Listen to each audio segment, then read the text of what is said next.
Assalamualaikum warahmatullahi wabarakatuh. Perkenalkan, nama Ibu Siska Serlinovar, asal kampus STEKIP PGRI Sumatera Barat, bidang studi pendidikan sosiologi, guru pembimbing Ibu Nurjannah, SPD. Baiklah, hari ini kita masuk pada pertemuan yang kelima. Ibu akan melanjutkan pembahasan materi yang telah disampaikan oleh Ibu Nurjannah pada pertemuan sebelumnya. KD yang akan kita bahas pada hari ini masih mengenai KD 3.1, yaitu memahami berbagai jenis dan faktor-faktor perubahan sosial serta akibat yang ditimbulkannya dalam kehidupan masyarakat.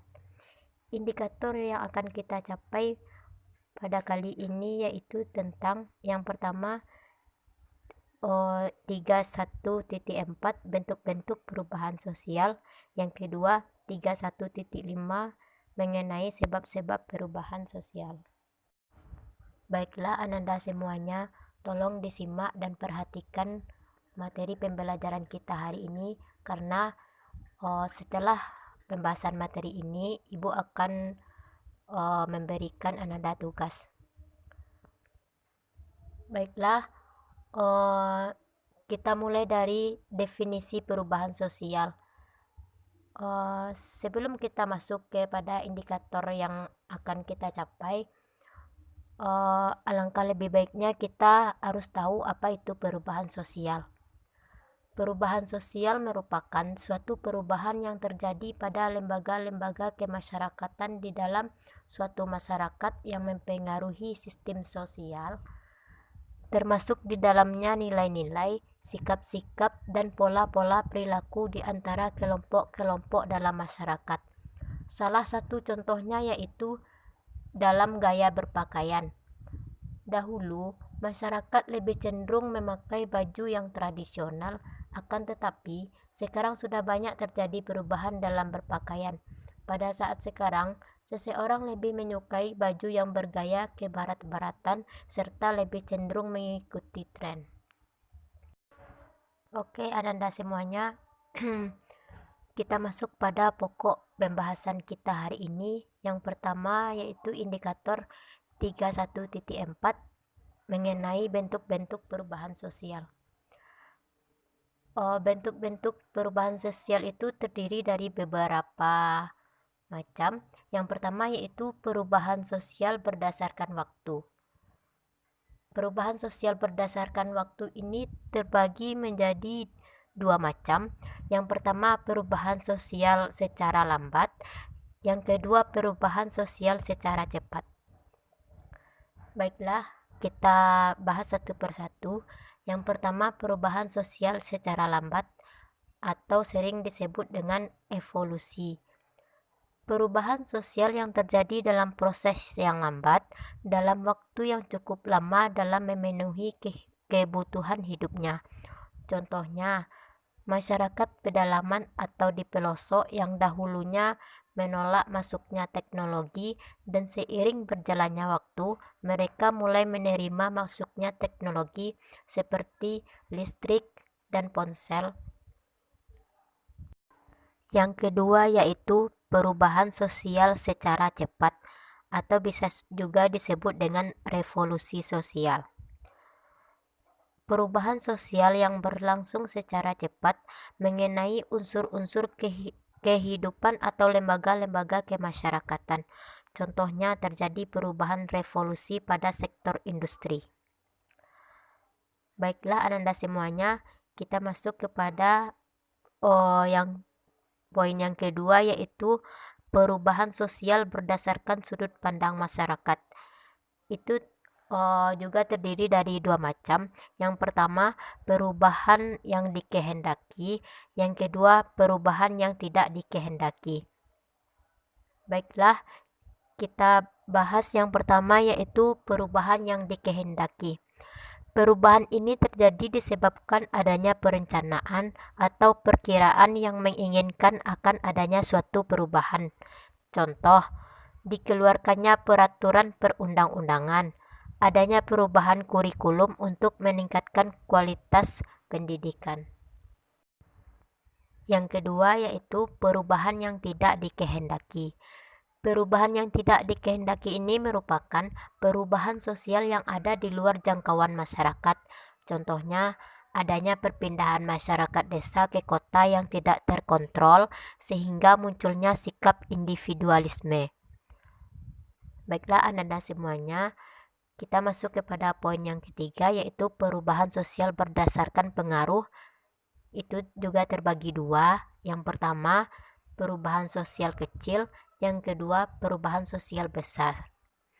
Kita masuk kepada poin yang pertama yaitu perubahan sosial kecil. Perubahan sosial kecil ini merupakan perubahan yang tidak menyangkut seluruh unsur masyarakat. Misalnya, perubahan cara berpakaian mempengaruhi terhadap gaya hidup atau perilaku sebagian kecil masyarakat. Yang kedua, perubahan sosial besar. Perubahan sosial besar ini merupakan perubahan yang menyangkut masyarakat secara luas dan membawa pengaruh bagi kehidupan sosial. Misalnya, adanya pergeseran nilai-nilai dari masyarakat agraris ke masyarakat industri. Masyarakat agraris ini maksudnya yaitu masyarakat yang hidup dengan bertani atau bercocok tanam sehingga dia berpindah pada mata pencaharian menjadi buruh industri atau karyawan industri. Baiklah, poin yang keempat yaitu perubahan sosial berdasarkan arah perkembangan. Itu juga terbagi dua, yaitu yang pertama perubahan sosial progres, yang kedua perubahan sosial regres. Yang pertama yaitu perubahan sosial progres. Artinya, perubahan sosial yang menuju ke arah kemajuan yang memberikan keuntungan bagi kehidupan masyarakat. Misalnya, berkembangnya teknologi. Yang kedua yaitu perubahan sosial regres. Yang mana perubahan sosial regres ini merupakan perubahan sosial yang menuju ke arah kemunduran yang dapat merugikan kehidupan masyarakat. Misalnya adanya serangan terorisme dan penyalahgunaan narkotika. Poin yang kelima yaitu ada perubahan sosial berdasarkan cara atau strategi. Itu juga terbagi dua, yaitu yang pertama perubahan dengan paksaan, yang kedua perubahan tanpa paksaan. Yang pertama yaitu perubahan dengan paksaan merupakan perubahan yang dilakukan menggunakan kekerasan fisik dan psikis. Misalnya, memberikan sanksi kepada pihak yang tidak melakukan perubahan. Yang kedua, perubahan tanpa paksaan merupakan perubahan yang dilakukan dengan jalan damai untuk mencapai tujuan yang diinginkan. Misalnya, mengajak warga untuk melaksanakan rencana perubahan melalui tindakan sosialisasi. Tolong perhatikan kepada Ananda semuanya. Poin yang keenam yaitu ada perubahan sosial berdasarkan sifat. Itu juga terbagi dua. Yang pertama perubahan struktural, yang kedua perubahan proses. Poin yang pertama yaitu perubahan struktur merupakan perubahan yang menyebabkan timbulnya reorganisasi dalam masyarakat. Misalnya perubahan sistem kekuasaan dari kolonial ke nasional. Yang kedua, perubahan proses merupakan perubahan yang sifatnya tidak mendasar dan merupakan penyempurnaan dari perubahan sebelumnya. Misalnya penyempurnaan kurikulum 2006 ke kurikulum 2013. Poin yang ketujuh itu ada perubahan sumber, yang artinya perubahan dari atas dan perubahan dari bawah. Itu juga terbagi dua. Yang pertama perubahan bottom up, yaitu perubahan yang diprakarsai dari golongan penguasa. Yang kedua perubahan top down, merupakan perubahan yang diprakarsai dari warga itu sendiri.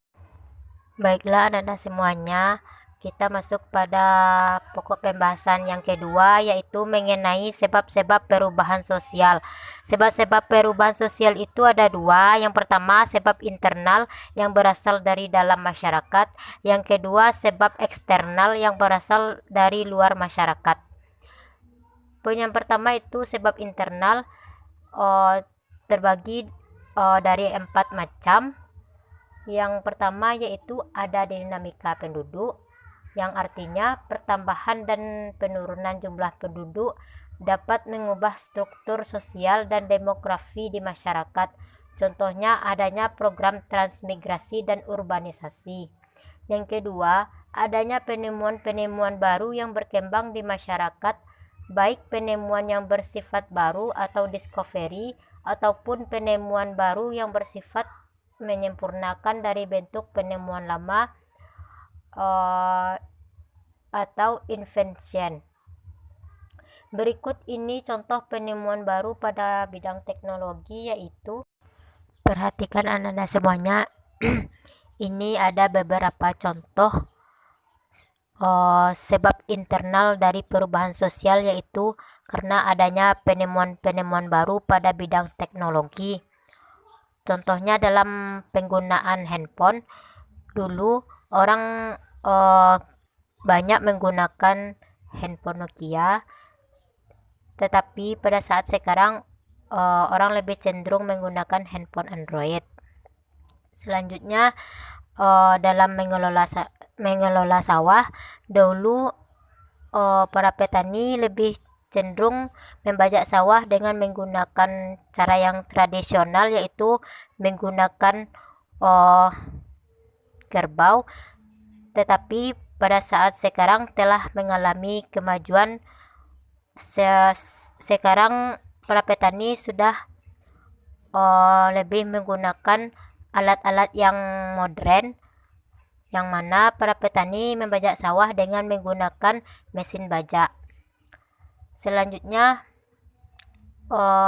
pada kendaraan, dulu orang lebih cenderung menggunakan sepeda untuk bepergian. Sekarang kebanyakan orang telah memiliki perkembangan dalam penggunaan kendaraan, yaitu orang lebih cenderung menggunakan motor atau mobil.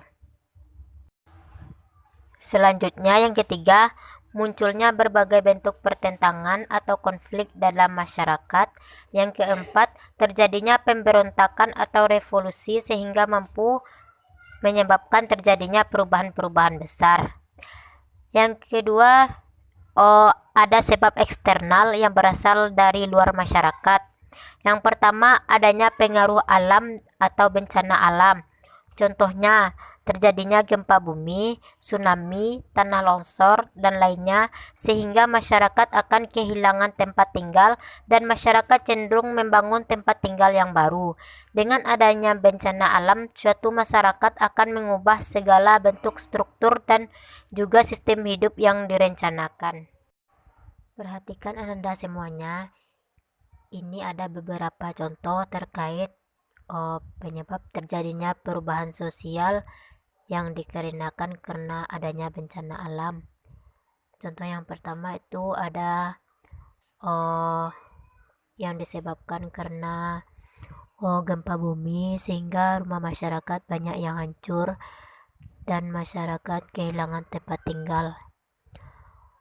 Selanjutnya ada yang disebabkan karena tsunami, sehingga rumah dan harta benda masyarakat banyak yang punah. Selanjutnya ada yang disebabkan karena tanah longsor, sehingga pemukiman masyarakat menjadi punah dan hancur. Poin yang kedua yaitu yang disebabkan karena adanya peperangan. Perubahan sosial karena peperangan ini bisa terjadi karena melibatkan seluruh komponen masyarakat yang akan membawa perubahan dalam masyarakat, baik perubahan besar maupun perubahan kecil. Hal ini dapat mengakibatkan berubahnya kepribadian setiap individu sebagai anggota masyarakat yang tinggal di wilayah tersebut. Selanjutnya, poin yang ketiga, adanya pengaruh kebudayaan masyarakat lain. Hubungan sosial selalu terjadi dalam kehidupan masyarakat, sehingga kebudayaan satu dengan kebudayaan lainnya bertemu dalam proses sosial, bertemunya secara asosiatif maupun disosiatif. Pertemuan dari dua kebudayaan atau lebih yang memiliki latar belakang yang berbeda pada dasarnya menjadi faktor penyebab sosial budaya. Perubahan tersebut bisa dalam bentuk akulturasi maupun dalam bentuk asimilasi. Baiklah Ananda semuanya, itulah materi pembelajaran kita hari ini. Jika ada yang tidak mengerti atau ada yang masih ragu, boleh ditanyakan lewat WA. Untuk Ananda semuanya, Ibu akan memberikan Ananda tugas. Nanti Ibu akan mengirim link soalnya ke WA group. Bagi Ananda yang kelas daring, isi jawabannya langsung di link soal tersebut. Dan bagi Ananda yang kelas luring, isi jawabannya di kertas tebal folio, lalu kirim lewat japri WA Ibu. Baiklah, itulah pembelajaran kita hari ini. Semoga bermanfaat. Ibu ucapkan terima kasih. Wassalamualaikum warahmatullahi wabarakatuh.